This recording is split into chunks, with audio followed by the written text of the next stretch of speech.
सजाए और बलिदान दिए गए।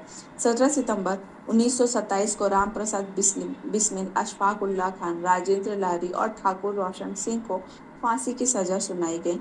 कई अन्य क्रांतिकारियों को आजीवन कारावास और काला पानी की सजा दी गई।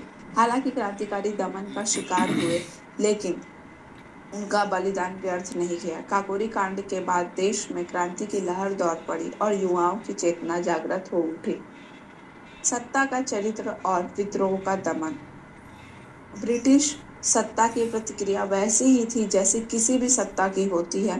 विरोध को देशद्रोह घोषित कर देना, गलत सबूत गढ़ना, लोगों को जेल में ठूंसना। आजाद भारत में भी कई बार यही घटनाएं दोहराई गई, जब बोलने, विरोध करने और संगठित सॉरी होने वाले नागरिकों को जेल भेजा गया, जो आज तक जारी है। युवा शक्ति परिवर्तन की धुरी है। किसी भी देश की सबसे बड़ी ताकत उसके युवा होते हैं।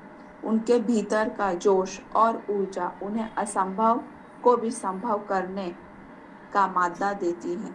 जब व्यवस्था से निराश युवा संगठित होता है, तो वह बदलाव की आंधी बन सकता है। विश्व इतिहास में ऐसे कई उदाहरण हैं। हाल का श्रीलंका, बांग्लादेश और नेपाल।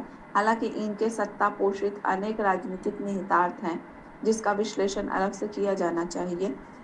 जहां युवाओं ने सरकारों को झुकने पर मजबूर कर दिया, सबके बावजूद युवा उठ खड़ा होता है। आज के ये विद्रोह औपनिवेशिक सत्ता के खिलाफ तो नहीं, लेकिन अत्याचारी सरकारों के विरुद्ध एक आवाज जरूर उठाती है।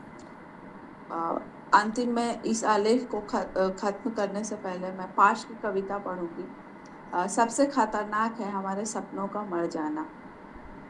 जैसे काकोरी के युवाओं ने इस बात को बहुत गहराई से समझा हो। उन्होंने न केवल सपनों को देखा, बल्कि उन्हें साकार करने के लिए संघर्ष का मार्ग भी चुना।